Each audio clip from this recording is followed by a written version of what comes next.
Now we're going to jump ahead a little bit in the story here, skipping past several events just to sort of get into the early new player experience of the game. And you'll see that the player, after various shenanigans, wakes up here in a cave. And as we sort of look around the cave, we'll notice that it's filled with Fremen and the remnants of, this ancient culture.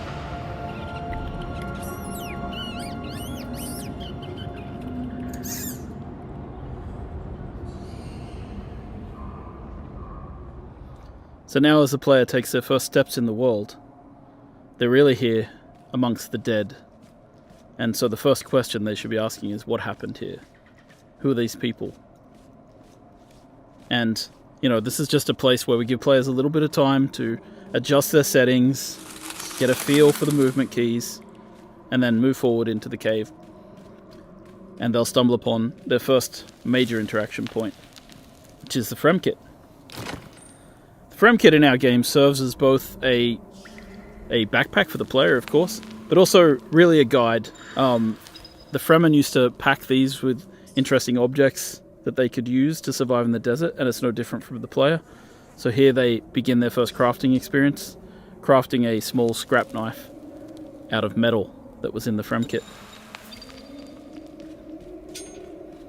These caves have been moisture sealed in order to preserve the moisture of those within the cave, and so the player, as they explore, will be able to use their scrap metal knife to pierce the seals and escape.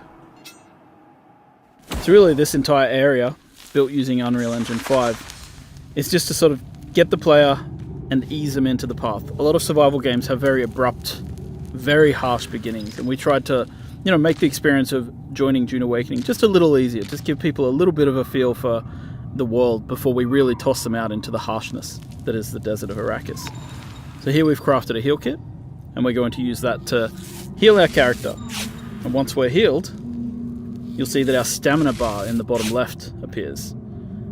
And now that we have stamina, we can climb. The climbing system in Dune Awakening is based in part on the one that we built for Conan Exiles. It's a free-form climbing system. It can be used to climb almost anywhere. And as you'll see later, the new technology available in Dune Awakening, such as suspensor belts, allows us to do even more interesting things with traversal.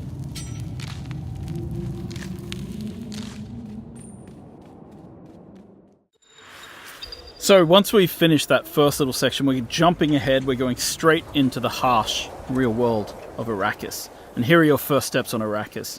Your ornithopter has crashed, and you've got to escape from the crash site immediately, because the sandworm always comes. And what you have to keep in mind is, these are the little ones. So these are the first sandworms you encounter in the game. There's bigger ones later on. The other thing that you have to pay attention to as a player is sunstroke and heat. So if you see in the top middle of the UI here, we've got this sunstroke bar building up. The longer you stay in the sunlight, the more chance you have of getting into this sunstroke state. And of course, our player here, not the sharpest knife in the drawer, has decided to stay in the sun and try harvesting water from plants. So he has become sunstroked. Sunstroke gives you a debuff. It means that your water goes down much faster than it normally would. That means you'll need to drink more often. So stick to the shadows, avoid the sun. It will eventually wear off if you stay in shade long enough. So now that we've made our way out of the first part of the desert and we're heading deeper in, we're going to start to harvest in the game world. So harvesting in a lot of these survival games is quite similar. In this case, we're picking up items, but we're about to pull out what's known as the cut array.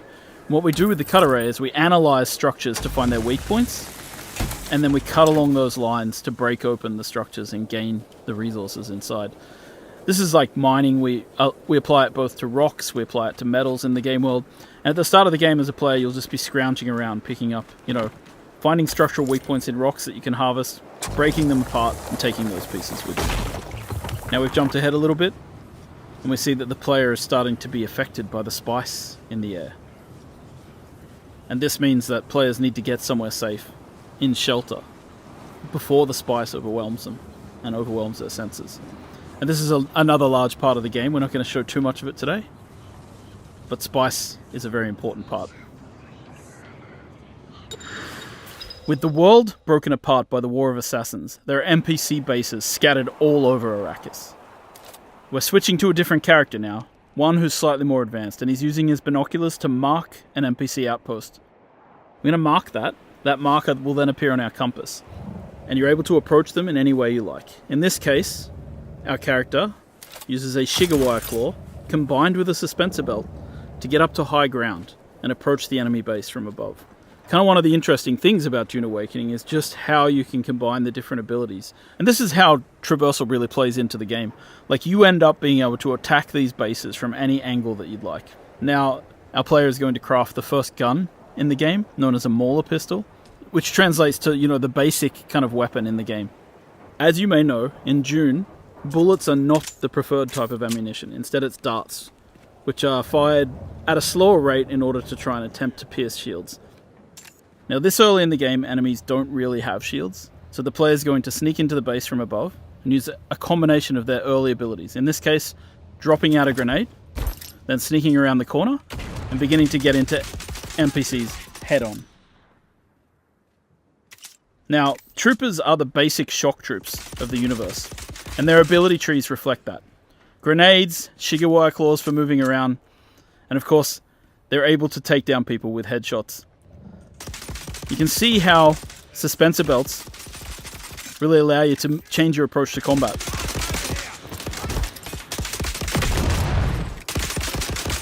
Dune Awakening is at heart a third-person shooter with melee and abilities. And it's the combination of melee, abilities, and range shooting that creates what we call combined arms in the game. Now, we've taken a fair bit of damage in this battle, so we're going to stop for a second to heal ourselves up with a bandage. Bandages heal over time, so you can't just heal yourself to 100%. You have to actually get into safety, get behind cover before you start using them. Now we're going to quickly switch to a slightly different character to show off more of the melee that we have in the game, because you're about to see that when a character gets in close, it's melee time. This character has Swordmaster abilities. First of all, the knee charge, which is about getting in close to do damage in combat, and then quickly setting up to a riposte, which allows you to parry and return massive amounts of damage to your enemy. Of course, later in the game, when enemies have shields, melee is a much more emphasized style of combat. And you see that when a player is not really equipped to handle ranged characters, they have to fall back on their abilities to get in close. Now, we've switched again. Now we're going to switch to a set of Mentat abilities. One of these abilities is known as Battlefield Calculation. Using Battlefield Calculation, the Mentat is able to calculate from anybody that they see what they're carrying and what they're wearing. I don't like the sound of that. Now we've dropped out our Hunter Seeker, and we're using our Hunter Seeker ability to take down enemies in the world really quickly. You hear that? Now obviously when you're playing with a friend, you want to combine your abilities and work together. In this case, the Mentat's able to point out to their friend where people are in the world and how much ammo and stuff they have. And you'll see that when enemies go down sometimes, they go into a down but not out state. It's up to you whether you execute them or continue to fight.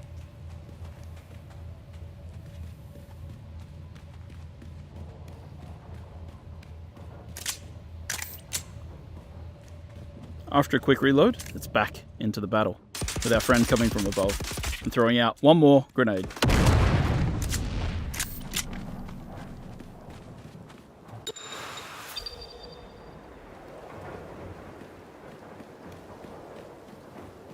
And once you've defeated your enemies in battle, sometimes you just got to take their blood.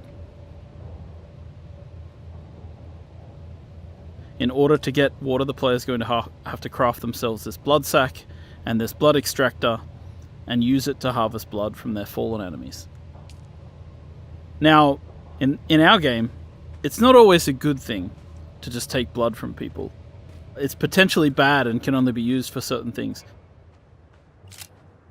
Once you've extracted the blood, you can then of course drink it. As you'll see here, the player takes a big sip from their blood bag. But when they do that, it causes a debuff because the blood is not exactly pure, and drinking blood for water is not exactly a 1-to-1 scenario.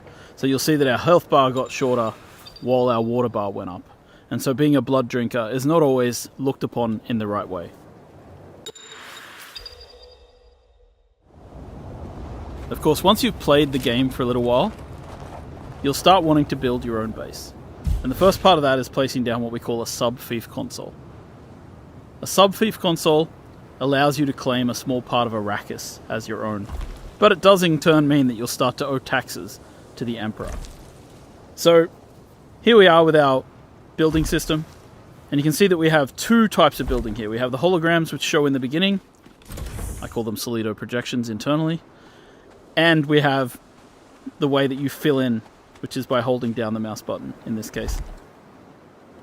So the cool thing about this is it allows us to have this cooperative building system. So you'll see that one player places out the solido projections and the other player fills them in with the materials from their inventory. This is just a way that lets people play together and build together in an interesting and exciting way. We've seen through our experience with Conan Exiles that some people just love to build in these games. So we've created a system called the Blueprint Building System that allows players to save a copy of their base as one of these giant holographics. Then they can take them out into the world and place them out wherever they like and then rebuild. And we have another system in the game which allows you to take these, big architectural designs of your buildings and sell them to other players on the exchange. Once again, this is a way to quickly move your base around the world. If you've got a design you like, you don't have to, throw it out immediately. And it allows you to create these interesting masterpieces. It also, as you can see here, allows you to, if you're not artistically minded and you don't like building big bases, you can buy them from other players. Once you finish crafting a base, you want to fill it with all kinds of machines, fabricators, and refineries. And of course, harkening back to the blood extraction we just did, we've got the blood purifier. So what we want to do is take the blood from our blood sac and deposit it into the blood purifier, and over time it will refine into lovely fresh water, which can then extract into our litagens and carry with us out into the desert. While there's many varieties of fabricators that you can use to craft things in the game, one of the most exciting things is crafting yourself a vehicle. So we're opening the technology menu, and from here we're able to purchase the design for a sandbike. A sandbike is one of the early vehicles available to players in the game, and you can kit it out with different types of modules, including an extra seat, which allows you to bring your friends with you. So in this menu you can see we're fabricating ourselves a sandbike, and all the different parts of the sandbike have to be fabricated individually. So the player is going into the menu here, they're crafting different things which will make up their sandbike. And as you can see, it prints out in this kind of 3D printer type way, where all the materials are turned into these particles which then come together to form the different pieces of the sandbike. And you can see it's sort of all happening in the background here. And if we go out into the world view, you can actually see the pieces forming up inside the fabricator. So a base with lots of these fabricators going is actually pretty cool and pretty busy. Once we've done, we jump back in, we pull things out of the queue, chuck them into our inventory, and then we use the welding tool to place out vehicle pieces. Now again, this is a cooperative activity. We've thought about multiplayer, so any other player could be working with you to place modules and pieces of this bike. And so we're going to assemble this bike, but of course when you work on larger vehicles and your friends are with you, you'll be able to work together to craft big things like transport ornithopters or sand crawlers. And so we're going to add the body to this, and we're going to add an extra seat just in case we want to bring our friend with us out into the world. Once the bike's been assembled and fueled up, you jump on and you can head out to explore the greater areas of Arrakis.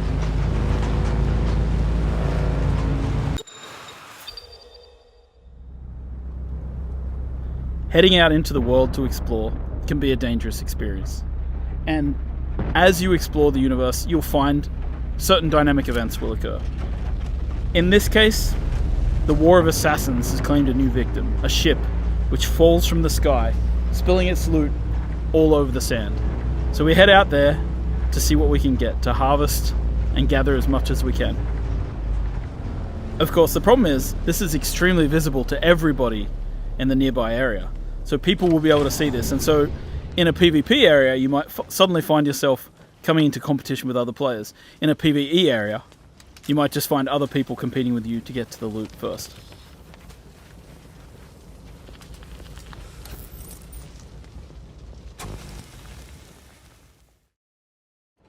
And of course, at night time, there are different kinds of threats. Because while the heat of the day is dangerous, at night, the Sardaukar patrol this area of the desert with huge spotlights, searching for players. Now this player is over here, harvesting dew with a dew reaper, sucking the water off the surface of these plants. And they've been captured and seen by the Sardaukar. And the Sardaukar send down troops who come floating down out of the sky to attack and destroy the players.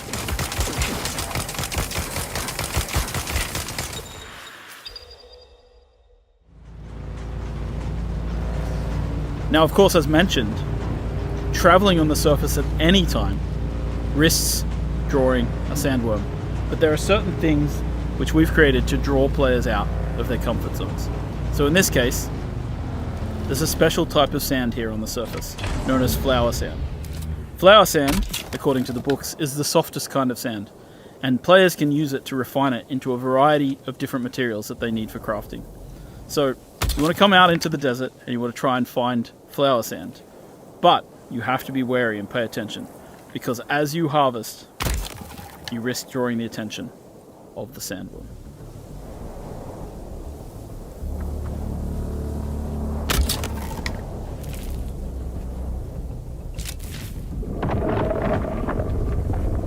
We've awoken the beast. The sandworm is coming. We spent too much time out here and it's coming to get us. Now you can see in the middle of the screen the indicator showing us that the sandworm is angry and it's coming after us. And our only option now is to get back to rocky ground, or the sandworm's going to take us. I don't know how those guys survived that, but somehow they managed to get to the safety of the rock island.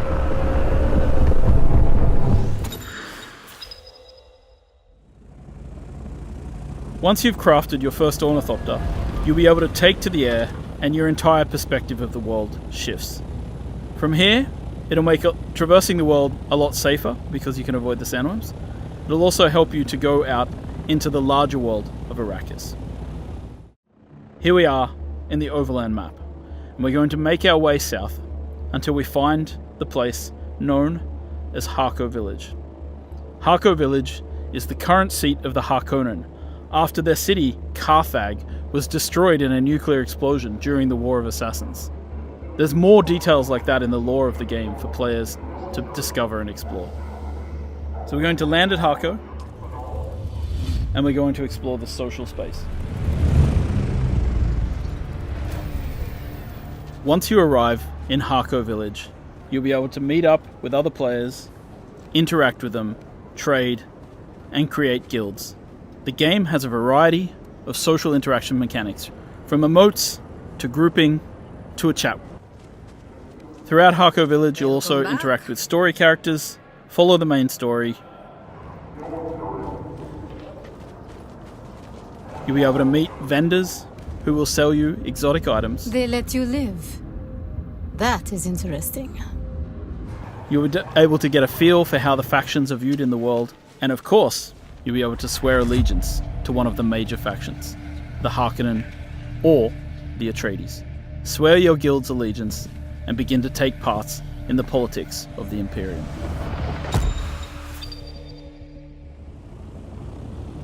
Once you've grouped up with friends, you should go out into the world and find desert Imperial testing stations. These are dungeon-like experiences, which you and your friends can work through together. So here we are landing our various ornithopters outside of one of the desert testing stations, and we're going to head in as a group. Now it's really important to prepare different skills and abilities. These areas tend to be more of a challenge, and it's great to work together to complement each other. So this is the skill tree. Here you can equip different types of abilities and techniques. We have 3 slots for abilities and 3 slots for techniques. and there are multiple different trees depending on the type of trainers that you've interacted with in the world. So our character here is going to equip a series of abilities that complements the rest of their group. In this case, Swordmaster techniques. Alright, so we're heading in, and of course you can use dispenser belts to traverse, as you'd expect. And we're going to explore this Imperial testing lab. You've entered Desert Botanical Testing Station number 163. I'm Dr. Wen Olmeca, Senior Plant Geneticist here at the station. Testing stations have storylines, as well as enemies to fight and loot to be found. So you really want to go in here and enjoy the experience. Playing through with friends, working together, using different weapons and trying out different techniques. Now this player has placed out a portable cover. This is a different ability to what we've seen before. And you see that the enemies here have shields. Using the flamethrower, it's easy to get through a shield because you can burn the air around them.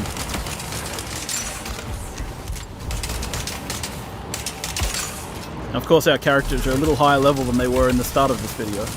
So you're able to see that, yeah, we can take people down a little more easily. And of course, when you get to the end of these areas, you find these really cool loot chests. And in these loot chests, you find specialized components that are used for crafting exotic weapons and items. The end game of Dune Awakening takes place in the deep desert. Giant spice blows will happen, drawing players from all around to try and harvest the spice as quickly as possible. You want to get there first, and you want to try and take as much spice as you can before an enemy guild shows up to try and take it away from you. Now, of course, if you're clever and you start to lose the battle, you might place out a thumper, and that limits the time in which people are able to take spice, because then the big worm is going to show up.